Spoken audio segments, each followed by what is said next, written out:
We're back, and we're with Dante Jimenez. So let's not waste any time. I'd like to maximize the issues that are confronting us right now. Dante, today you started very early in the morning. Maaga-maaga ka, you're already on the road. It's not as if you have all the time, even in the weekends.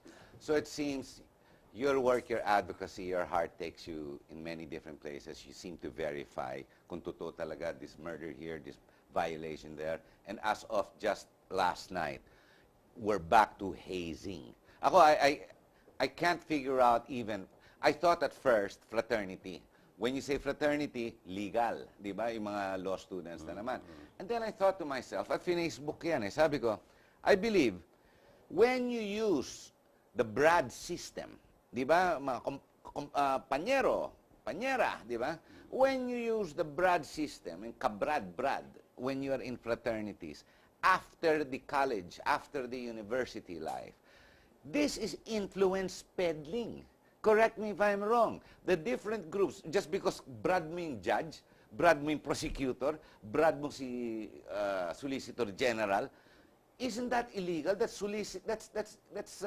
influence peddling, di ba? Yeah. Now, I believe that's illegal. I believe it is wrong. I think every student should be terminated, should be expelled from every school, pag identified lang. Now, shame on them. But before that, what were your findings so far?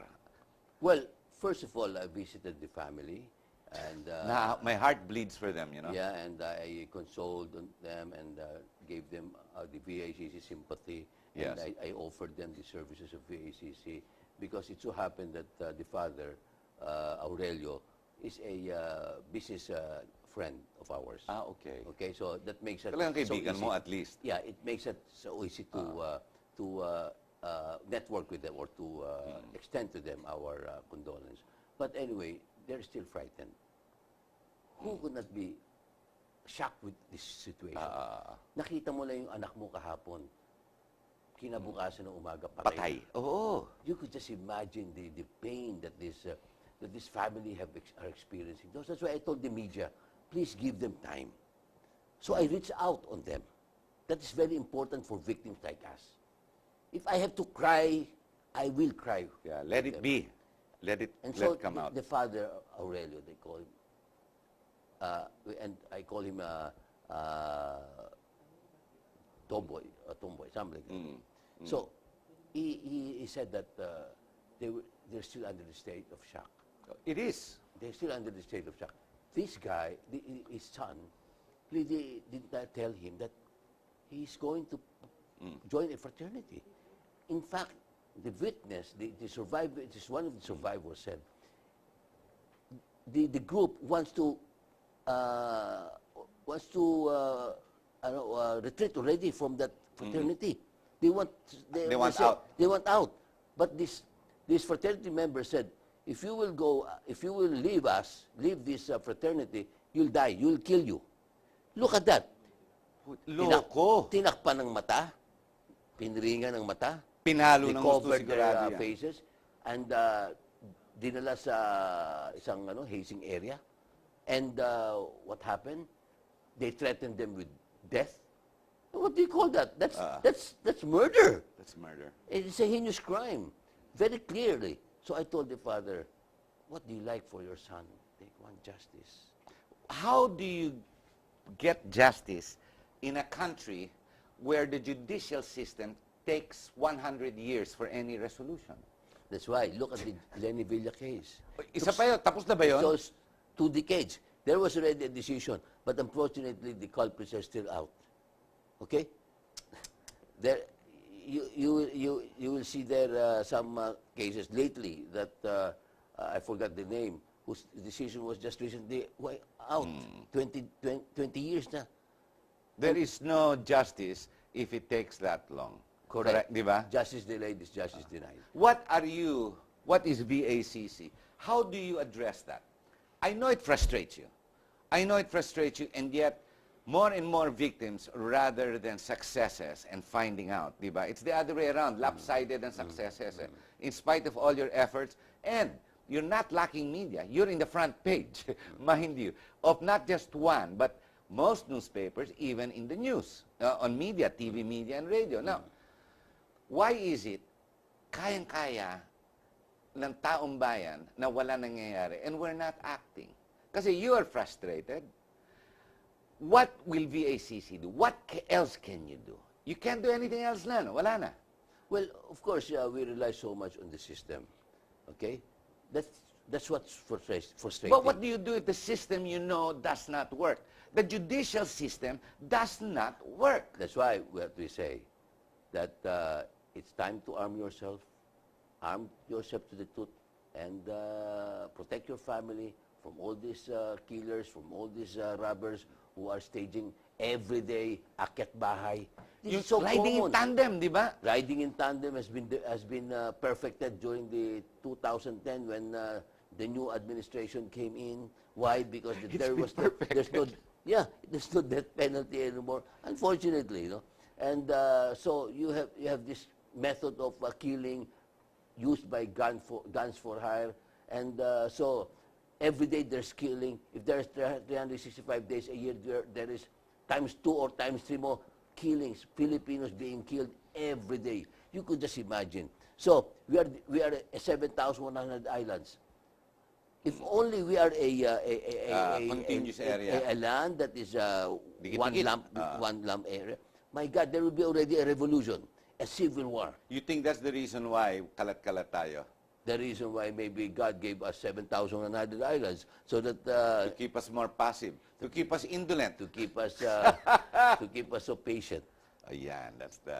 So what I'm saying is, let us protect ourselves. Let us forget those requirements. What is important in the Constitution is you have the right to protect your own family. You have the right to protect your own self from all these evil people. And the people and the country and the state could hardly protect its own people. Come on, that's why I'm challenging them. Look at that. Look That at what's letter you happening wrote now. diretso to the president is Precisely. that's exactly what it is. While I'm happy they're reacting, it's reactionary. What we need is proactive. Come on, they have been there for how many years? 4 years. Yes. But what have been they saying? May pagbabago ba? They're promising tuwid na daan. May tuwid na daan ba? See? So it's really very frustrating. If only our people would understand, especially the poor people. Look, in Bicol, Harry, I'd like to inform you. We have now filed a case against the cooperative, those people, when they privatize. Privatize. Okay, our cooperative. We filed an interpreter. That's the latest development. Because Okay. One time, that was To our identify topic. who really owns what. Yes. And it's now the court that has taken over the... Good luck, their civil case yan. Yes. 200 years. Okay. So, that's, 200 years. so that what's happening now is these guys who are took over the collection of our electricity, I'm pretty sure they will get out of Bicol. And then what will happen now is the consumers. We are now empowering the consumers in Bicol. To take over. I organize, as you said, I have so many advocacies. We organized Pero already. mahal mo Bicol eh. Yeah, we organized the Consumer Rights Watch Bicol. This is the first act of the Consumer Rights Watch Bicol. And many people now, many Bicolanos are watching your show. And I tell you, Bicolanos, please be very vigilant on the takeover of some private firms on our electricity, the cooperative. But anyway, our people really are very patient people. But there are already some who are now... But we have to impatient. stop being patient if we want action. It seems our patience is being muddled and it is being used against us. Parang ganun nangyayari. Look, the problem of Bicol when it comes to electricity has been how long now? I remember when you were advocating, and you still are, you're pushing a federal government for Bicol. Because after all, you have the natural resource, which you do not benefit from. You have the manpower and the talent, which is siphoned off. You have mostly everything, and yet you are still a second-class citizen in your own very country. Yun ang feeling nyo, di ba? Sabi nyo, maglaban-laban tayo, independence, maliwanag kami, safe kami sa Bicol. Di ba? Yeah. That came from you. Okay, let me now update you. Okay. Our conveners, last week, we had a meeting. The Bicol Autonomy Movement conveners, the 6 provinces. And what we are saying now is, let us be vigilant on the possibility of the Bangsamoro law Okay. To be Isa become pa a law. yan. Inaabangan na namin yon. Pag yan ay lumabas at pinwersa ni Noynoy, ng presidente natin, na maging batas, in the first place, sa tingin ko naman, ang mga lawmakers, mag-iisip ng 2 beses because they don't have any more pork barrels. At Wala. pag ang DAP ay na-declare pang unconstitutional, tapos na. Tapos na. Tapos na si Aquino in dictating upon our lawmakers who are very good naman. There are lawmakers also who are very honest. Come on. Well, But the at least reputation has been tarnished. That's the sad part. that's the sad part. The institution has been tarnished. Yes. It has been practically been stained with corruption. It's like saying that I think we better get rid of this. But no, let us also give respect to this institution because at least I challenge them now. If the DAP will be declared unconstitutional, then please be your own man. Kayo mga lawmakers, be your own man. And let us have a constitutional May change. magagaling naman talaga na congressman. Meron talaga. Let us have a constitutional change, a different kind of government, a form of government like federalism. Let us give, or if you would like to have, to call it, regionalized. A genuine and a greater regionalized or Parang autonomy. federal, out of maybe Yes.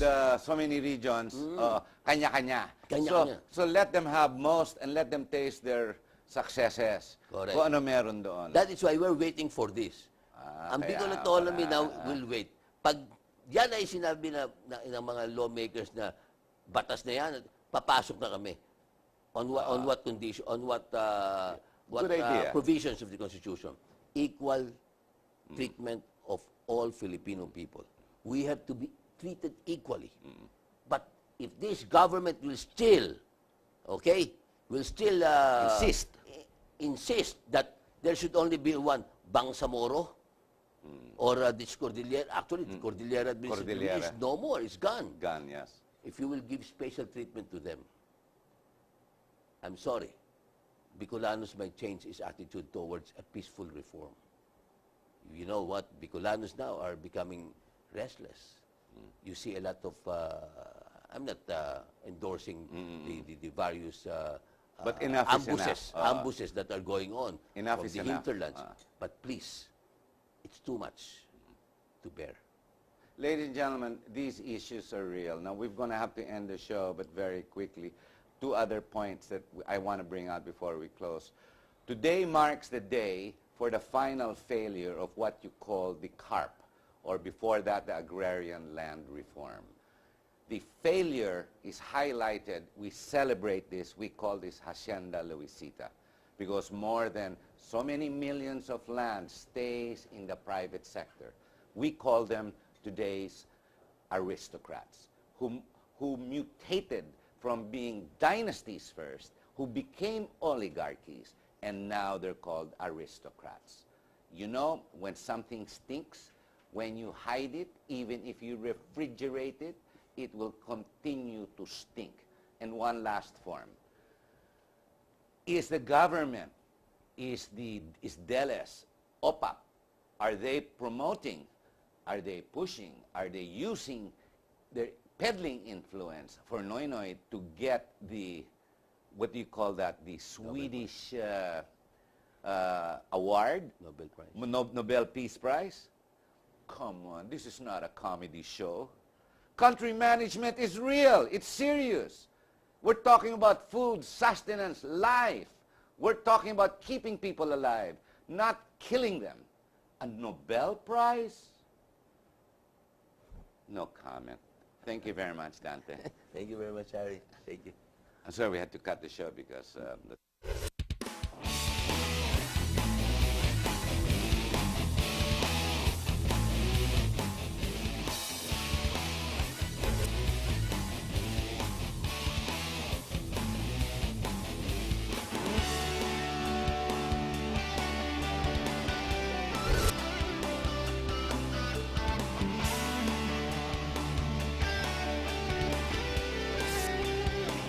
You are what you watch.